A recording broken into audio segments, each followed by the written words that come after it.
Today, I am thrilled to welcome Thomas Fredell and Doug Cullen to discuss the inspiring transformation of Datasite, formerly called Merrill Corporation. Both Doug and Thomas were key members of the leadership team during this time, and Thomas served as Chief Technology and Product Officer, and Doug served as Head of Sales. Now, this story is near and dear to my heart because I was also part of the team during this time. This is really an unfiltered story of how an over 50-year-old sales-led company became a technology company working the product model. If your organization is on a transformation journey, you really don't want to miss the valuable insights shared today.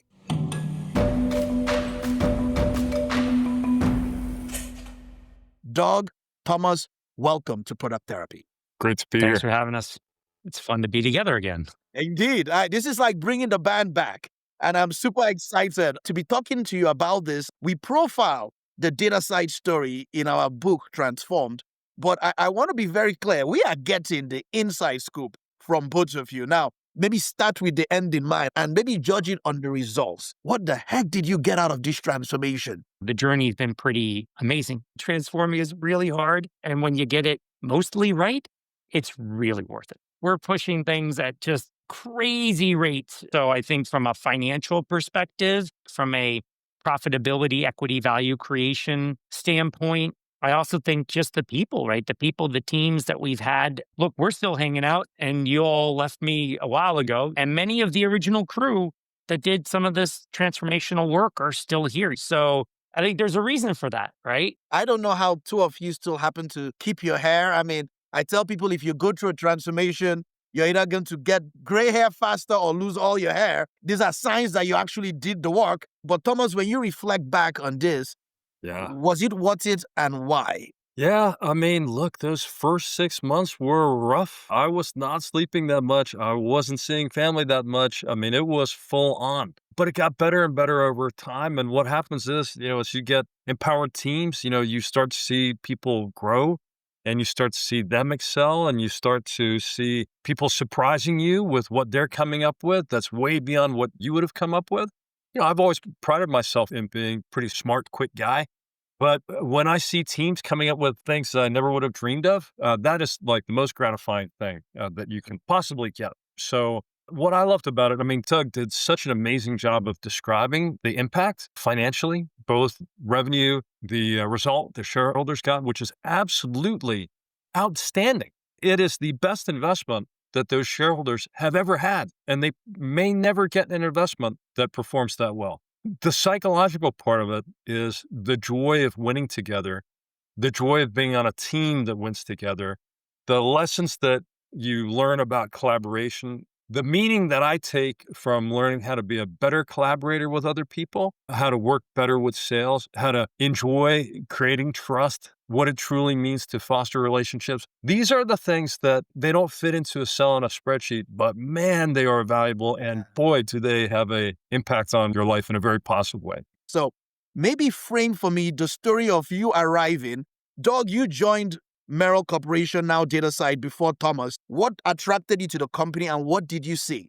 I joined Merrill Corporation as the SVP of Solution Sales in July of 2005. I actually was targeted by the first global head of sales for Merrill Corporation named Todd Albright. He and I had worked together previously at a company called Intralinks, and he pried me away from a private equity-backed company that I was in at the time, and I thought it would be kind of a fun place, and ultimately liked the space a lot, liked M&A, liked technology, and was pretty inspired by my meeting with Rusty Wiley, our then CEO, and his vision to transform, at the time, Merrill Corporation into a software powerhouse, if you will, with a hyper-focus on transforming the ways that deals get done.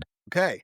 Now, Thomas, let's hear your story too, but I want to capture your key observations on the day you landed in the company. What did you see? Because when people kind of say we want to transform, there's often this question in my head of like, what's wrong with what you're doing today? So I came into a board member. I was introduced to Rusty through a fellow named Peter Harrison.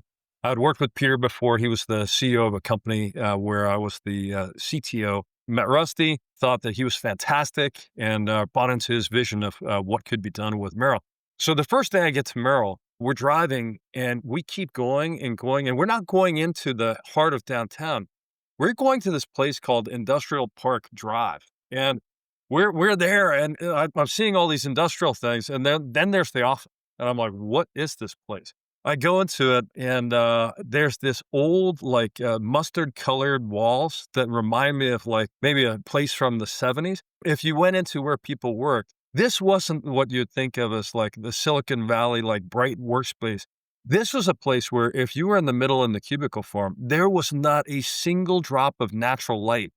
So I'll never forget going into the room that they had to do my onboarding, because the wall was covered with a bookshelf that I swear was fake books. It looked exactly like the background for one of those law firm commercials. The reason why I say that is because it kind of tells a little bit of a story. It's a little funny, but it's true that this was a very old-fashioned company that had been around in Minneapolis for 50 years, working a certain way. And I was coming in there as part of really changing the way that that company worked. When I came in, I'm a product guy. So I've done it at startup level. I've done it at growth level. I was also part of the Intralinks journey. When I was there, I went from 4 million to 150 million revenue. And then later at IPO, I had my chance to meet Doug there. Thought he was amazing, and was very fortunate to work with him again. But when I came into Merrill, there really was no product culture.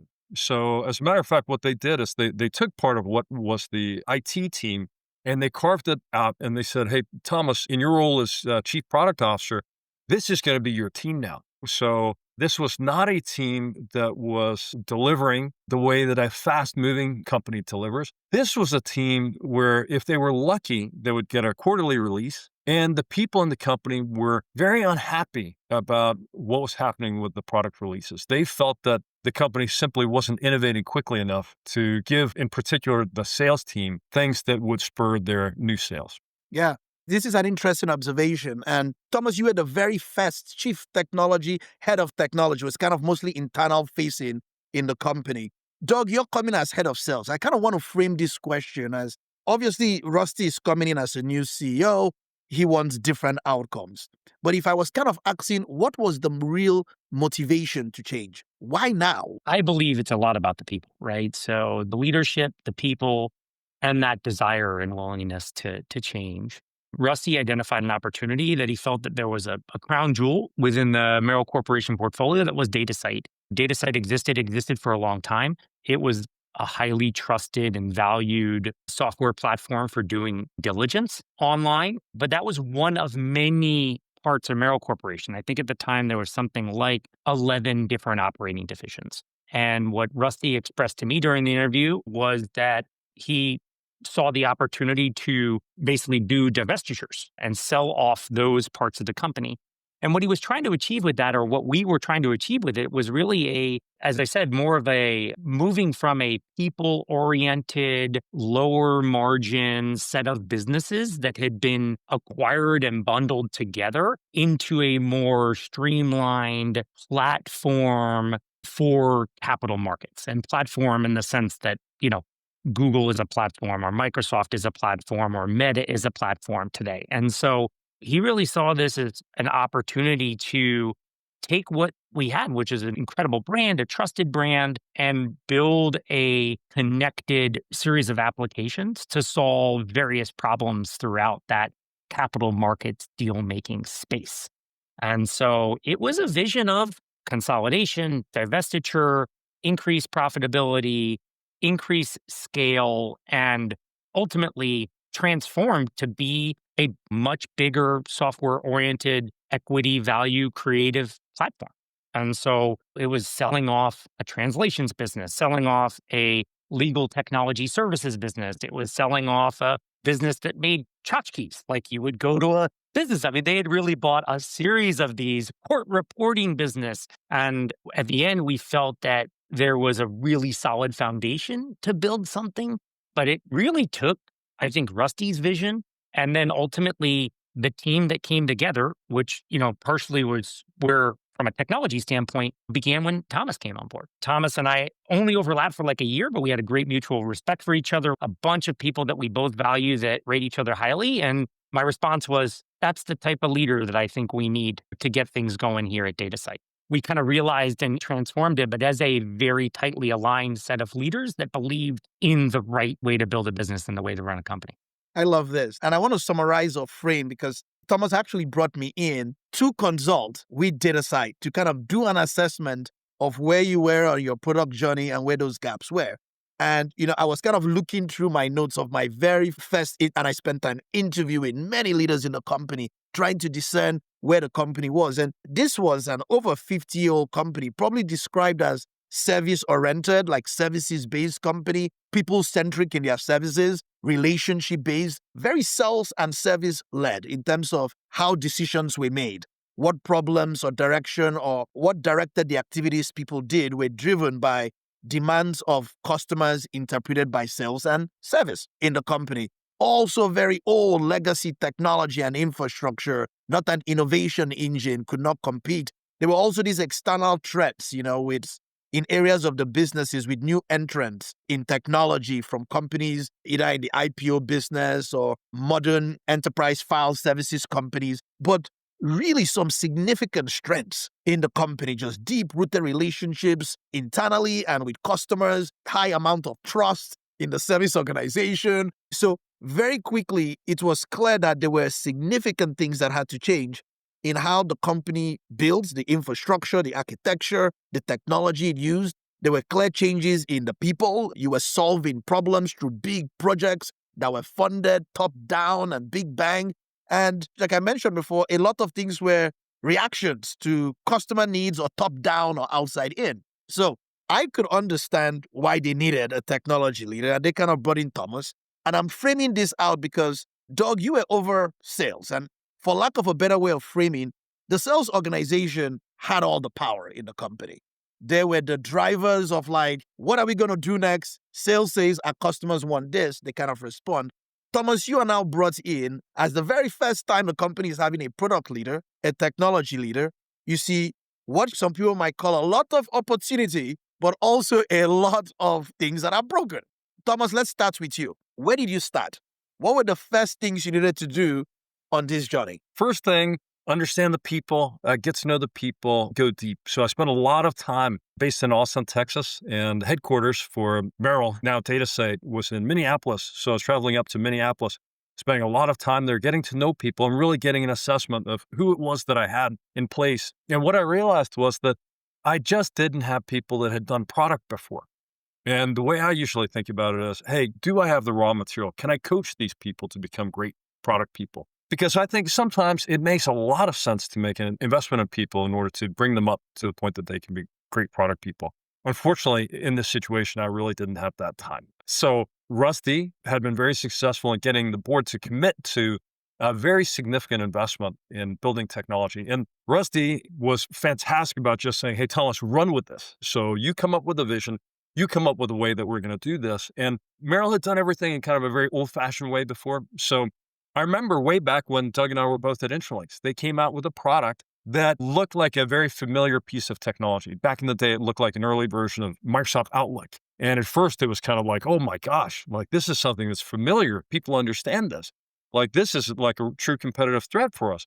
But they came out with that and then they didn't change anything. So from my vantage point outside of the company, what I saw is them come on strong, but then no cadence for building on that and for continuing to innovate and deliver.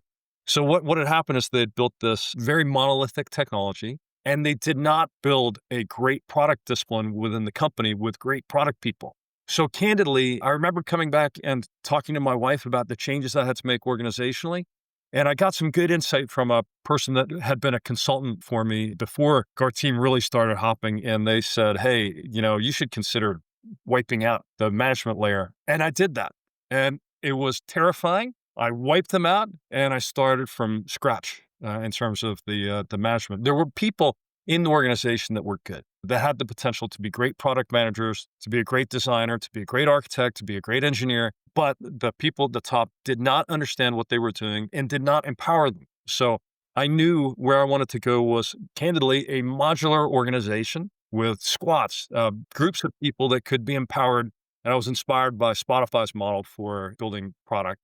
And then based on having built a lot of technology platforms over time, what I realized is that if you can also make your platform modular as well. So in a sense, both the platform and the people kind of, in a way, mimic each other in the way that they're modular. So if you do those two things, and if you create a lot of focus on the customer, you have a tendency to win.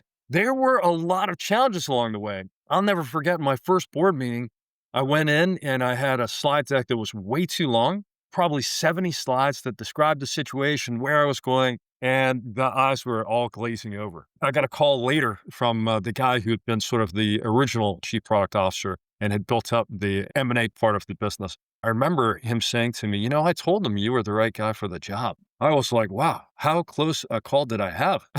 People don't usually talk about their near misses, and the ups and downs, but it was a tough situation to come into. In our European sales team, we had some very talented people. And I remember the first time I met our two key sales leaders there, they sat me down and they told me how terrible the product organization was. And they didn't say this with the whole mindset of like, hey, we think you're going to change everything. They said it more from the perspective of, oh, you're the latest joker who's going to take a whack at this. And good luck. It wasn't exactly like everyone was kind of looking at this necessarily with open arms. At the top, Rusty had the vision. He got the board to buy into the money. And then it was really, what do we do to empower, enable people to create a new platform?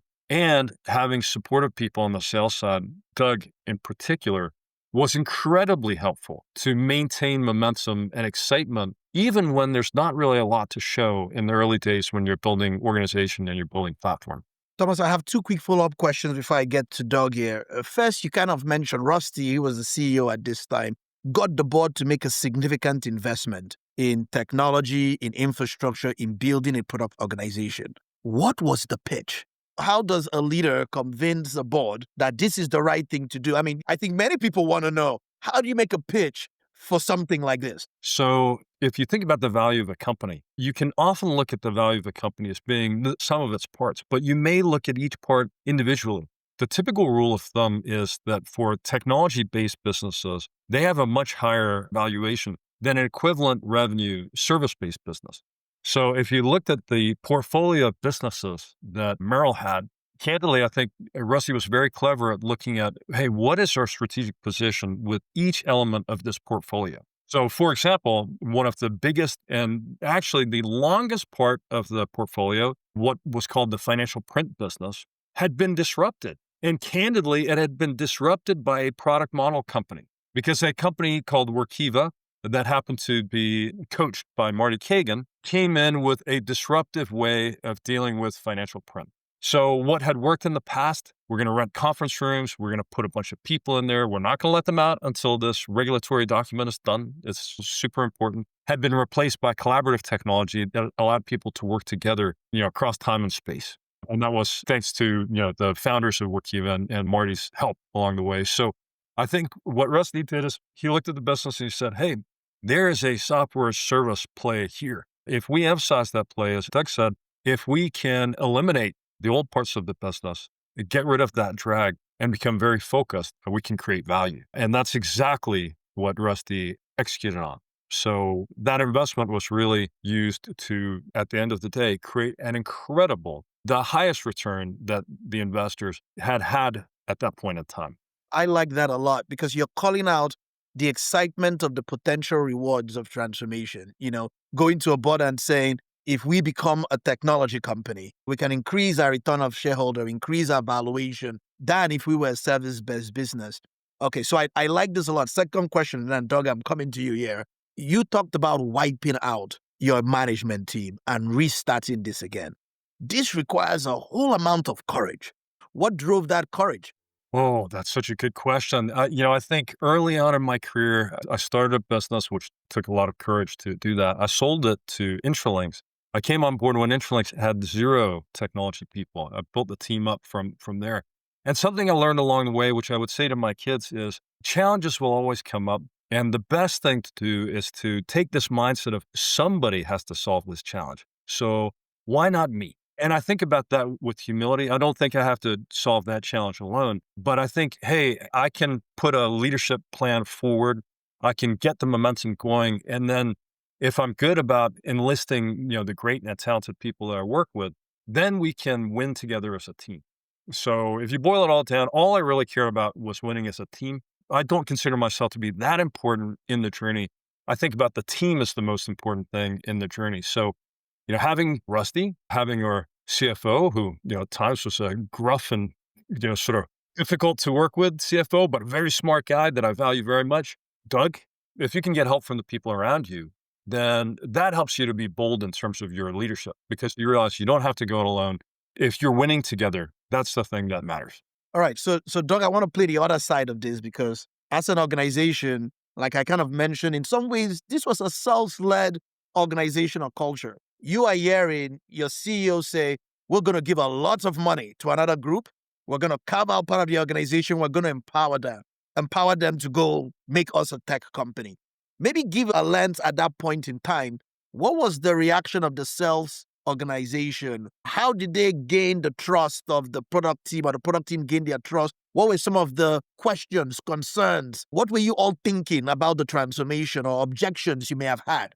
Again, sort of with Merrill Corporation at the time, it was sort of multiple siloed sales organizations or parts that were collaborating, but some were completely distinct and never working together. Others were kind of more closely coupled in terms of hovering the opportunity from a customer perspective. I think the Datasite team, I reflect, which I ended up taking over. In my instance, I came on board, got a chance to assess the talent that Datasite had across the senior leadership, and it was excellent. I didn't really have to, nor did I feel, most people come in as a sales leader into a new business, and I would say 80% of people have to do what Thomas had end up having to do in technology, right? And I always get inspired by Jim Collins' book. He sort of says, good to great is like you get the right people on the bus, you get the wrong people off the bus, and then you figure out where you're going. And for me, I had a lot of the right people. They just had not necessarily been empowered or enabled or set up for success. A lot of individual, highly competent sellers, but had become sort of born out of a financial print model, which was more of like, I have a big book of business, right? I cover all these companies and not a scaled selling organization, right? Which is a little bit different. I had one sales leader with me that had like 90 direct reports when I walked in the door, like literally 90 direct reports, no leaders, no people that are trying to help upskill and or help people get new capabilities that they're going to need. My challenge was a little bit different. There were certainly no lack of opinions about the quality of the product organization and or the willingness to invest money. And it was a little bit of a $1 goes to product. That's one less dollar I have to do T&E with my client base, which became super personal for a lot of the salespeople. And their heartfelt belief was, I would do better with that dollar than the product team will be. And so there was just a lot of kind of tension that existed among the teams in terms of like, how do you spend dollars? What do those go for? And thankfully, I think most of the team that I was a part of was trying to keep optimism, right? And wanting to say like, look, this can be done. We know this market. This is still an area where we can deliver new quality based upon our deep and rich customer understanding and the understanding of these problems. So then it just became, how do we collectively do that together? So it was really breaking down these existing silos. It's not sales versus marketing versus service versus product, versus finance versus this. It was more, hey, it takes a village to do this really well. So let's kind of come together, sometimes hook or crook, right? The culture became, how do we break down this us versus them and really become win together, which is one of the thematics that the product team really brought, I think. And that's a little bit leader goes first, right? So how do we formulate those teams? How do we help inspire them to not hate each other or not figure out that they're fighting against each other and, kind of come together to ultimately like deliver this beyond just a technical transformation. It's really that company and economic value creation transformation that ultimately came together. It was not always pretty. We certainly got there with a lot of blood, sweat, and tears of various leaders. Do you mind if I comment on that? Because there are just some things that are really spurs. The first thing is we're talking about talent, we're talking about teams. And when I came in, I didn't have that talent. So I was very fortunate to tap into two friends and two people that I had amazing experience with. So I was able to pull in Christian and a fellow named Jeremiah Ivan. And that gave me two critical pieces of the equation. With Christian, I had that deep product management knowledge and just the general entrepreneurial mindset and incredible people skills. With Jeremiah, I also had an entrepreneurial mindset, but a guy who was really a titan in terms of getting people to understand technology and with lots of clarity. So the thing is, coming in, I knew, hey, we needed a good structure. So we went with a trio, sort of the typical product operating model type of thing, product manager, designer, engineer. But I give Christian and Doug, you immense credit for coming up with the whole extended Troika idea and pulling in like sales management and service management when needed. Because I remember we're going through this process, we're going through this kind of long build, we're building a whole platform, and it's hard to say, hey, like really figuring out what an MVP was difficult because we had the existing product. So the bar was pretty high. So we're going through this whole process, keeping the sales team engaged, excited, and supportive is tough. And left to their own devices, they could start pulling things down. Doug, credit to you and to Christian for creating these extended troikas that gave us that engagement with the sales team. So they became fans and supporters as opposed to people who would oppose that and who felt like they were never getting enough. Yeah. Saying it pointedly, a good product manager has a deep understanding of the customer, the business, the industry, their products, the data in that way. In a transformation, we kind of talk about the clock is ticking. We are building the plane as we are flying. There is nobody you could hire that on day one has a deep understanding of your business and your industry. And we don't have the time to teach them. So, in one way or the other, we were creating a strong product management discipline by bringing in the experts and the domain experts on the industry and the business into product to accelerate this. As you guys are describing this, I don't want to lose out on something that allowed this to work, which was the building of trust. Because Doug kind of talked about we moved from us versus them to kind of thinking together as one team. The two things I always share with people when I tell this story, I say, when I even started, I spent a lot of time with Doug. I actually went at it very public to people that I was learning from Doug. I'm sure Doug did not even notice at this time, but Doug was he knows the industry well. He was respected by people that he knew the business. I would spend a lot of time with sales because I recognized coming in, I had no right to tell the organization what problems they should solve or how they should solve problems because it's very clear you have no competence in the industry or the business. But what you have to do is people have to see you learn. The people that are teaching you have to know that they are teaching you, and then you have to keep learning after them. Because the reason product works in a company or can lead a company is because they are meant to be the closest to the customer and they are learning continuously. But we were not. The product organization was not the expert on the customer. The salespeople were. I always tell the story of, early on, I'm in the company, Doug calls me up. It's probably late in the evening and he's having a sales meeting and he says, dude, you need to get on a plane and come to New York. I'm like, is everything okay? It's my leaders are here. We're riffing on this product thing and transformation, and I'm like, okay. So I get on a plane and I think I should be preparing on the plane I'm going to explain the work we're going to do in product, the changes we're going to do. I'm preparing my mind on all of the talk track. And I get in, Doug pulls me into this small room. They're two sales leaders. These guys don't talk about anything related to the company or the business. They're like, dude, how are you? Where are you from? How are your kids? We talk life and family in there. And I'm like, I'm waiting for the big got you, ask a hard question that I can know you don't know anything about what you're doing.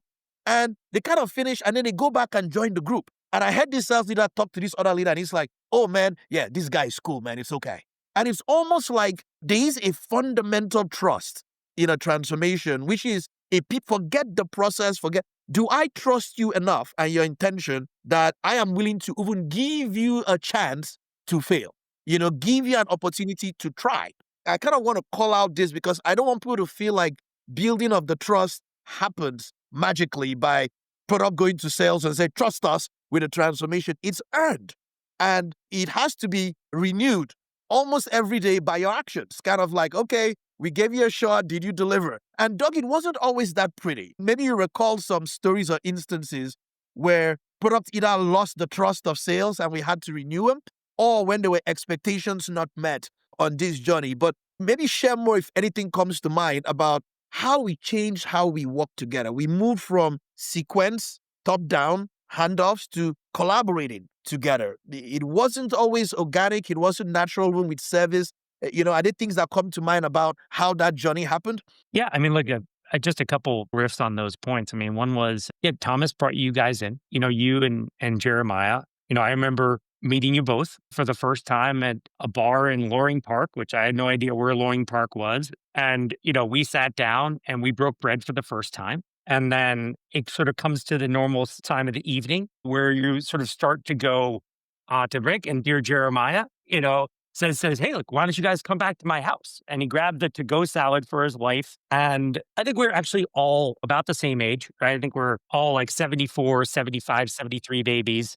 And we barely know this guy. I barely know you. We had met for the first time. Obviously, I knew Thomas, but Thomas and I didn't work super intimately together at Intralinks. But we then just kind of went up to his apartment and opened the door. And I met his wife, and he hands her a salad, and she hands me their cat. So I'm walking with their cat, and I have no idea why I'm walking with said cat. We'd have to edit parts of the evening in terms of what happened, but that was sort of the formation of the kind of little unit that ended up being how we, I think, drove a lot of the transformation. And then it became trust built through, hey, I've spent some time with this person, good person.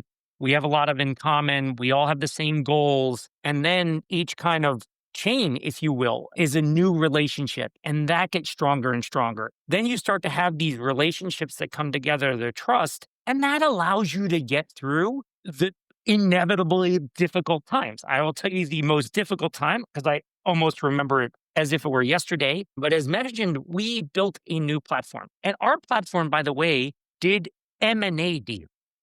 This is not a normal MVP situation, right? You can't not get it right when you do a deal. Inevitably, you have to try the new platform on the first deal. And so we, begrudgingly picked a deal in Ireland. It's for a large energy customer that had worked with us through a lot of different transformation. And this became the first Datasite One project. And that's what we called the new platform. And so before I put this on, I call up Christian and I'm like, hey man, you're telling me this thing is ready. And he's like, yes, it is ready. And I'm like, are we sure it's ready? And he's like, yes, it's ready.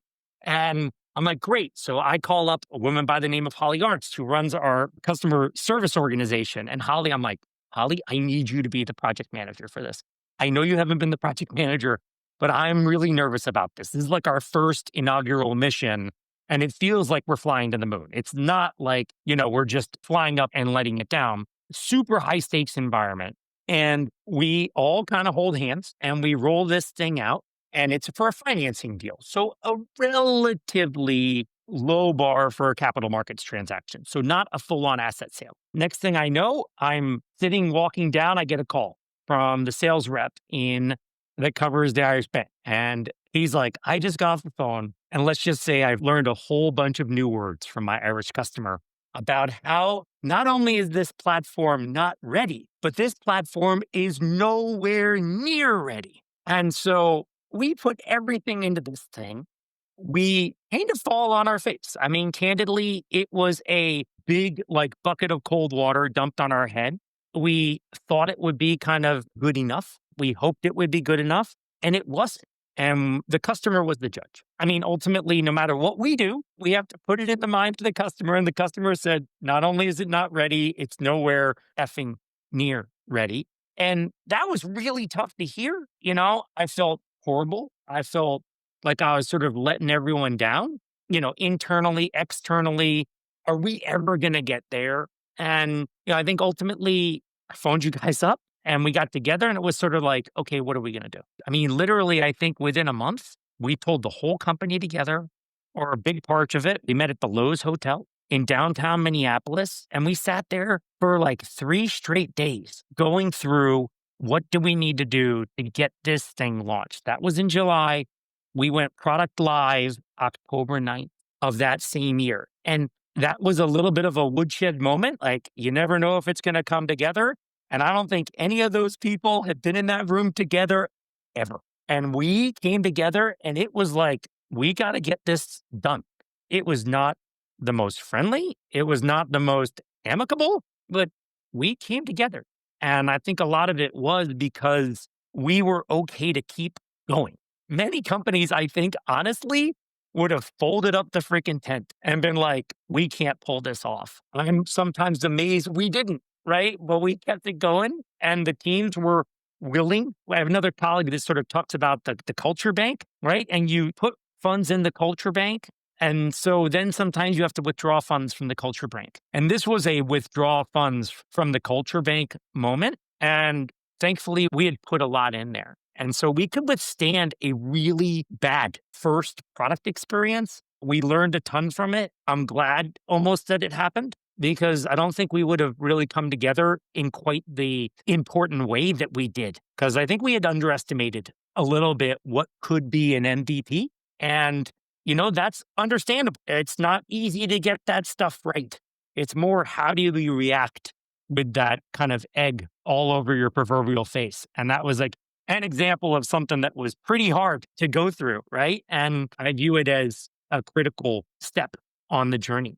No, I love that a lot. And I love your framing. And I think it's important for every transformation to reinforce that, which is you have to have something in the culture bank if you're going to take something out. And it's almost like a transformation is this constant test and renewal of trust. Or what do you have in your culture bank? And, you kind of talked about how we built up enough trust to even start, because many companies are so afraid of taking that first step or putting something on because of the fear of what happens when things break.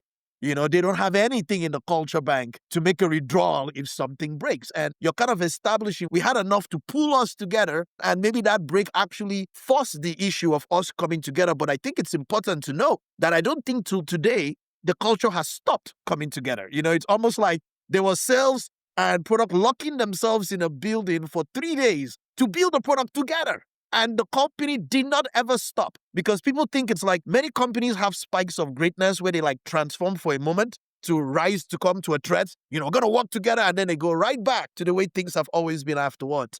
But I almost see that story as a narration of probably the first cultural transformation change, moving from an us versus them. There was a forcing event, but it became what the company is today. It's like one company, sales and product, they solve problems together as one team. I love that a lot. Thomas, I kind of want to go on the tech side of things. What were you buying as a technology leader to set the foundation for a good delivery organization? Great question. So we're really thinking about it as a modular approach. Everything was all about modular. The things that could be scaled up, things that could be divided across teams. And the way that you do that today, the best way I think to do that is through microservices. So our entire plan became, hey, how do we build this platform using microservices? And then when we're doing that, we're thinking, hey, how can we build not just the first product using microservices, but how can we build multiple products using microservices? That was really the biggest sort of technology architecture changing lens, because everything had been done in a monolithic way. It was all done using relational databases. So everything was like Oracle database and a big chunky app. And bringing in Jeremiah and leveraging some of the good architecture talent. We had a guy named Ashish Page, who later became sort of my R&D guy and the first AI lead at Datasite. We thought about, hey, what way can we do this? We found a company called Pivotal that created something called Pivotal Cloud Foundry, which at the time was sort of like training wheels for microservices. So took care of a lot of the challenges associated with building a microservice architecture. Because what you're doing when you're building with microservices is you're not just building an app, you're creating a whole modular infrastructure, you're creating APIs, and that is the thing that you end up building on time and time again. And we're changing databases. So we happen to find a guy who was an absolute fantastic MongoDB guy, the fellow that started a tech company around Minneapolis. So he came up board and he was really instrumental in terms of mentoring and teaching people how to use this MongoDB as we went. So the organization structure paralleled the technology infrastructure. And Pivotal Cloud Foundry became kind of like our easy way of getting into a cloud environment with microservices. Like it was a real transformation because Merrill in Minnesota had been viewed as, hey, that junky old company out on Energy Park Drive. And with all this stuff going on with Pivotal, we ended up doing a whole bunch of marketing initiatives with them where they were talking about the most important company you've never heard being now Datasite. And it was fantastic because one, it both reflected the fact that we were a great poster child for their technology and their help in our transformation. And two, it really helped us to create awareness amongst tech people. So we really transformed ourselves from being this sort of also ran, not a very interesting company to work for, to become like one of the best companies to work for in Minneapolis, which was very gratifying when that happened because when you're trying to pull in talent, and your reputation as like an old stodgy company that's not really moving that quickly, it's hard to pull in talent. And candidly, when you've got people with big personalities like, Christian yourself and Jeremiah, it's very helpful because, where the company can't necessarily promise the innovation, what people can get is that promise of, hey, I'm going to work with fantastic, innovative people. So that allowed us, even before we really had a brand that supported us as an innovator, having the right people allowed us to pull in the talent that we needed to create that transformation. It was really a complete change in how we built software, how we deployed software. The old cadence for delivering software was delivering once a quarter at max. By the time that I left Datasite was deploying changes like 20 times a day, all seamlessly with no customer impact whatsoever. So it was a huge change. And this was all in the context of, probably the biggest and most important change that we made is incorporating customer engagement and discovery into what we did. And I would also credit that for being one of the things behind creating trust with a sales and service team. When you go from a product team with no customer engagement to a product team that's talking to the customers all the time, now you're sharing stories with your peers and you're collaborating together and people realize, hey, you've got the right lens on what the customer cares about, as opposed to, hey, you're just tech folks. You don't care about the customer, which happens at many companies that are feature factories because they simply don't have that type of engagement. I remember talking with the chief revenue officer, Todd, at that point about, and he was kind of questioning the time product people had to spend with sales and discoveries. Like, sales, we know the customer, man. We understand the business. We can just tell you what to do. And he said, I'll go with you to go meet a customer. And I remember the first meeting we had with the customer, I could just see him looking at me suspiciously at the corner, like, okay, what kinds of questions are these?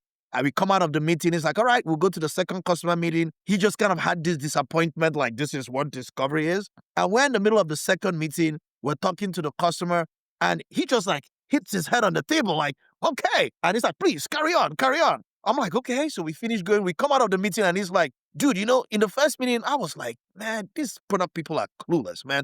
Asking like very simple, dumb questions we all know the answer to. But by the second meeting, man, you went like a whole level deeper. I could now kind of understand you were validating things the first customer said in the second meeting. And I'm thinking to myself, man, if every product person understands this, we will have better products. If they understand the customer this way.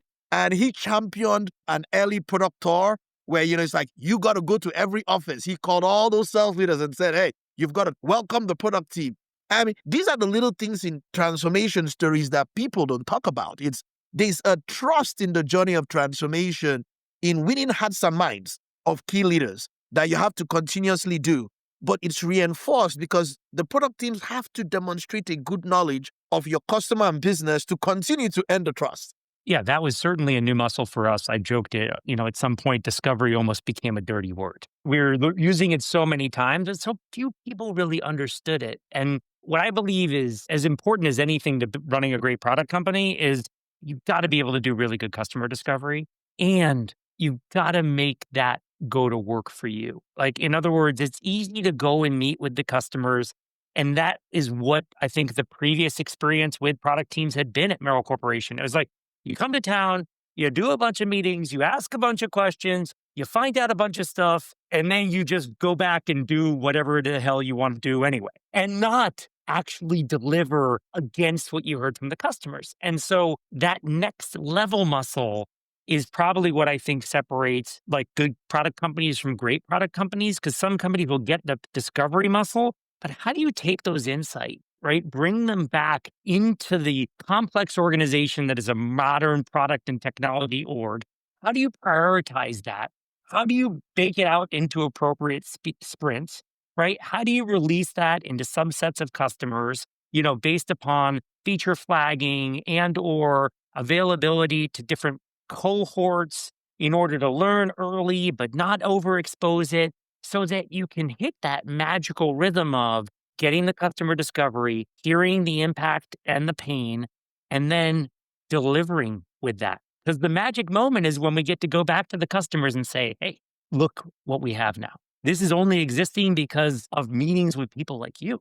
I mean, what better joy exists in the world than running product teams that do that? Like, that's when you're winning, right? When you sort of get that full circle realized into your CI/CD and just kind of make that type of magic happen. That's the best. And it's super hard. It is super hard, but you called out what better feeling than having a product team that can solve a problem for a customer? Because, often people will joke, well, you can't talk to customers. It's a waste of time. Salespeople are too busy. But I said, if you have a product team that can deliver on solving a problem, sales loves that. Customers love that. I do want to make sure I shift a lot to how we decided what to do, because historically, this is a project-based company. I remember when I came in, there was this release 1, release 2, release 3, big drop down, big project. And there was not a clear vision of what the company wanted to do for the product. There was not even a clear strategy of how. So there was a very reactive culture. Maybe say a little more about context changes, like product vision, strategy, focus, how the company came to a place where it was less reacting to threats in the market and more proactive with this is where we're going to go win or how. When we talk about this, one of the things that really strikes me is that when you are a company that's doing great customer discovery, if you've got the execution engine behind you as well, then it doesn't really matter what the competitors do. Because if your competitors aren't matching your level of insight, then they're not going to be matching the level of value that you create. So as we were going through this journey, I looked at our competitors as like, hey, I know they're going to copy us, but they're just going to copy us late and worse and not integrated. It all fits into where are you going? What's the big picture? What do you want to be for your customers? Say 3 to 5 years out, what problems do you want to solve? Getting there and getting to that mindset was really a totally collaborative exercise. So I had a point of view that I came in with. I'd been around the M&A space for a while, so I had a sense of how things had played out in the past. But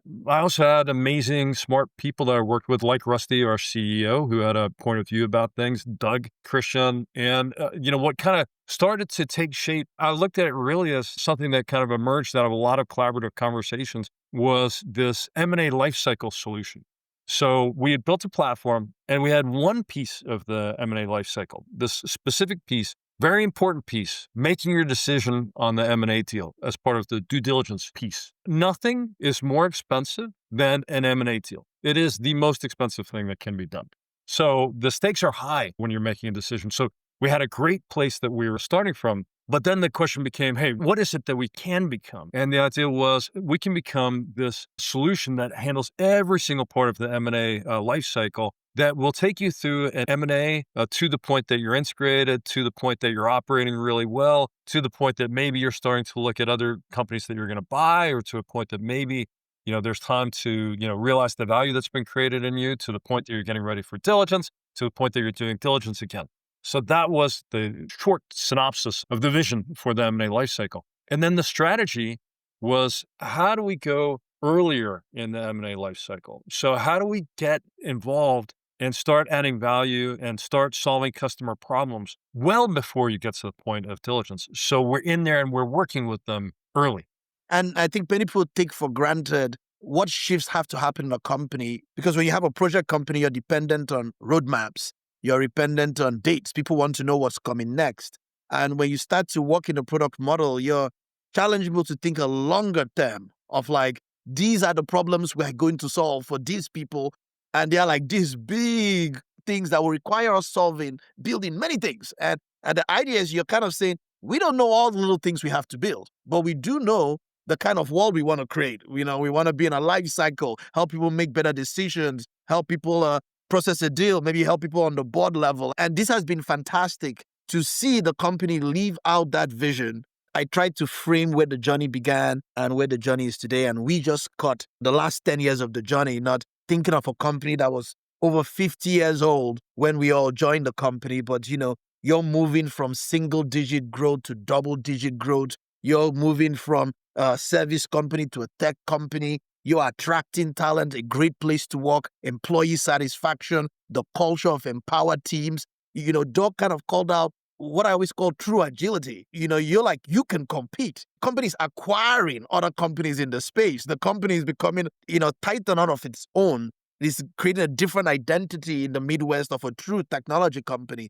Many people that join the company today don't see or understand the journey that led to what it became. They'd be like, yeah, of course, I joined a tech company. It's a cool company in Minneapolis. I'm like, if you play the tape just a while, it wasn't that. I cannot say enough about, you all called a lot of the human element of it, the humanity of the work that has to happen to do it. What would be your biggest advice for anybody going through this journey? If I'm like, look, I'm a leader, I just joined the company, I want to transform the company, what would be your biggest advice? I'll sort of say it again. I mean, I do believe in the get the right people on the bus and the wrong people off the bus, even when that is very challenging to do.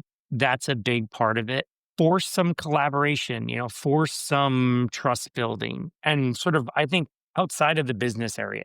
So much gets done in the business area that it's hard to sometimes break people's historical patterns when you're showing up to the office all the time. I'm going to probably do an offsite with some of our team tomorrow, and I'm just going to host people in my home. And Todd did that. He hosted every sales leader at his childhood home in Cleveland, Ohio, within 3 weeks of me joining the company. And I still remember that to this day, right? What better way to build, trust and invite people in your house? I've stayed at Thomas's house. It's like there's just something about this type of journey that I would really emphasize the human connection and collaboration. And, and I'll add a little bit like differently minded people that have different experiences, different backgrounds. One thing that I loved is sort of diversity of thought. And you look at teams that I've built through my life, I've had many people go, I just don't get it. And part of it's informed by, I try to surround myself with people that think differently than I do. I draw a lot of energy from that. I'm curious. I want to learn.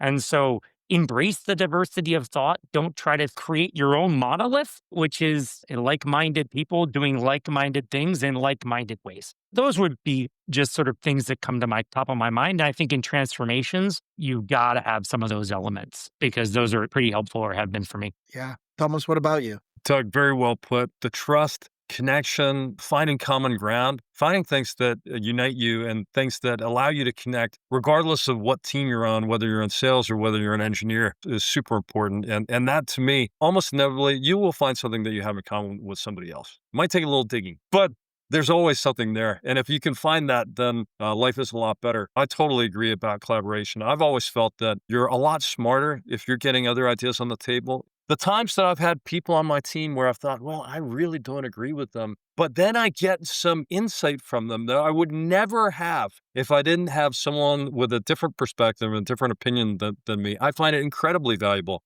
having that diversity of thought. And along the way, being very clear about your communication. So communicating in the tech and product space is challenging, particularly when you're dealing with investors, you're dealing with sales, you're dealing with service, and you're dealing with things that oftentimes are really complicated. And working with people and speaking with them in a way that resonates with them versus the way that you'd want to hear it is really important. Thinking about it from their shoes and their perspective. The simple analogy that I use for everybody to explain this is, do you remember how many of you have had a contractor who worked at your house? Did you have a good experience with that contractor? Did you have a bad experience with that contractor? What made the good experience a good one? What made the bad one a bad experience with that contractor? And inevitably, it's the contractor making it clear about what's going to happen, doing the things that they say that they're going to do, explaining what the issues could be, and circling back and talking about what is actually going on. So I like that simple analogy because most people get it. And they understand, oh, Man, I remember when I had that person doing my kitchen and they messed things up and they didn't tell me, and it was way more expensive and way more time consuming. So I think just having strong communication in place so that people know what's going on. And the one thing about transformation is that the unexpected will happen. It's not a question of if, it will definitely happen. So having that communication, collaboration, and trust are the things that are going to allow you to move past those issues and surprises that come up and to keep the train on its tracks so you can get to a better place with the transformation. I love that. If I were framing the lessons I've learned from just this time talking to you about this journey, I could see a couple of patterns. One, in the keys to your transformation journey, you all called out the CEO's buy-in. The CEO had your back on this journey, and I think that's an important piece to not miss. You all called out, Doug Cullen, putting the right people on the bus, getting the wrong people off. You called out building your team, wiping the management slate, pulling in strong product leadership, people that had worked in the model you want to work, people you could trust or could earn the trust of your organization. You all called out moving from a handoff, sequential us versus them, to true collaboration, kind of working together. I think we started to see the role of technology change in the company from serving the business to serving your customer. It became this customer-centric problem-solving engine where you elevated the product discipline with real discovery, reinforced by real results. If you were not delivering good product, probably all of this stuff would have failed very quickly. This is version 7 or version 8 of the last failure. But because you could yield better outcomes, it kind of reinforced itself. And I don't want to underestimate the courage that it took for leaders. I think there's some significant amount of courage in the story to make changes, to push through, to fight through this. Doug, Thomas, what a fantastic, candid conversation on the journey of Datasite transforming to the product model. What a great story of the company moving to become what it is today. Thank you all for being here with me on Product Therapy. Want to learn more? Until next time, please check out svpg.com, sign up for our newsletter that Matty Kagan puts out, join us for one of our workshops near you, and get access to all of the articles and content we put out. And thank you to everyone for joining us. Until next time, have a good day. A quick disclaimer, while this podcast is named Product Therapy, it is not hosted by licensed therapists or mental health professionals, and it is in no way a substitute for professional mental health services. We recognize the importance of mental well-being and encourage anyone facing personal difficulties to seek support from qualified professionals. See www.findahelpline.com.